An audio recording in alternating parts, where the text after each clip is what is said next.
सत्ता को गिरा दो, व्यवस्था को बदल दो, और अगर जरूरत पड़े तो इस दुनिया से मर्दों का अस्तित्व तक मिटा दो।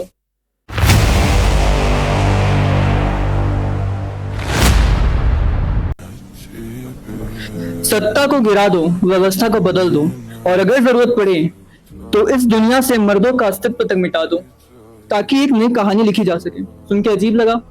ये जो एक्सट्रीम और अनसेटिंग बात लग रही है, इसे रेडिकल फेमिनिज्म कहते हैं, और यहीं से जन्म होता है सूडो फेमिनिज्म का। जब कुछ लोग फेमिनिज्म डिस्कोर्स को सिंप्लीफाई करके सिर्फ मेन वर्सेस वुमेन की लड़ाई बना देते हैं, तब एक कॉम्प्लेक्स सोशोलॉजिकल मूवमेंट अपनी असली डायरेक्शन खो देता है।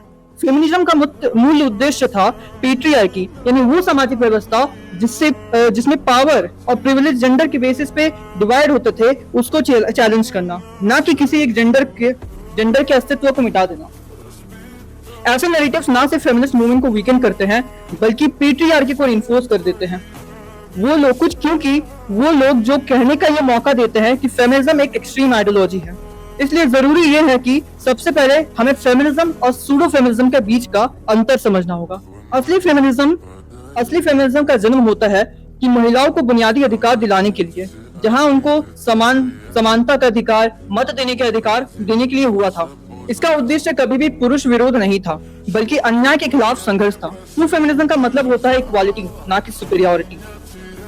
लेकिन मार्क्सिस्ट पर्सपेक्टिव से देखें तो कार्ल मार्क्स ने हमेशा समाज को ऑपरेसर एंड ऑपरेस के तराजू में तौला है। मार्क्सिस्ट फेमिनिस्ट ने यह कहा है कि महिलाओं का शोषण सिर्फ पेट्रियार्कल सोसाइटी नहीं, बल्कि इकोनॉमिक स्ट्रक्चर एंड कैपिटलिज्म से भी जुड़ा हुआ है, जहां उनके लेबर को घर और बाहर दोनों जगह एक्सप्लॉइट किया जाता है। यहाँ तक तो बात सामाजिक न्याय की थी, पर समस्या तब शुरू होती है जब कुछ सूडो फेमिनिस्ट नैरेटिव्स हर समस्या का मूल सिर्फ मेन को बताकर जेंडर कॉन्फ्लिक्ट को बढ़ावा देते हैं, जबकि असल मुद्दा सिस्टमैटिक इनइक्वालिटी का होता है। आज सूडो फेमिनिज्म ने कई जगह पे फेमिनिज्म को इक्वालिटी से हटाकर सेलेक्टिव एम्पावरमेंट बना दिया है, जहां कभी कभी अधिकार की बात होती है पर फ्रीडम की नहीं, अधिकार की बात होती है पर कर्तव्य की नहीं, फ्रीडम की बात होती है पर अकाउंटेबिलिटी की नहीं। यहाँ फेमिनिज्म का असली रूप नहीं, बल्कि उसका डिस्टॉर्टेड वर्जन है। जब एम्पावरमेंट का मतलब सिर्फ विक्टिमहुड को ग्लोरीफाई करना हो, तो ये परिस्थिति में जेंडर एंटागोनिज्म को बढ़ावा देती है और इससे समाज में संतुलन बिगड़ता है। सोशियोलॉजी हमें सिखाती है कि समाज में संघर्ष से बदलता जरूर है, पर टिकता सहयोग और संवेदनशील से ही है। इसलिए सही दृष्टिकोण यह होना चाहिए कि हमें women's right, dignity, safety and equal opportunity का पुरजोर समर्थन करना चाहिए, लेकिन सूडो फेमिनिज्म के नाम पर हेट्रेड, सेलेक्टिव आउटरीच या सुपीरियरिटी कॉम्प्लेक्स को चैलेंज भी करना चाहिए। हमें फेमिनिज्म को रिजेक्ट नहीं करना है, बल्कि रिक्लेम करना है, उसका असली अर्थ में समझना है। फेमिनिज्म का मतलब होना चाहिए equal rights, equal opportunity, equal respect and equal responsibility.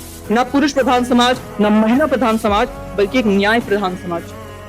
क्योंकि एक समृद्ध राष्ट्र तभी बनता है जब नारी और नर एक दूसरे को विरोध नहीं, बल्कि सहयत्री बनकर समाज की प्रगति की ओर आगे बढ़ते हैं। धन्यवाद।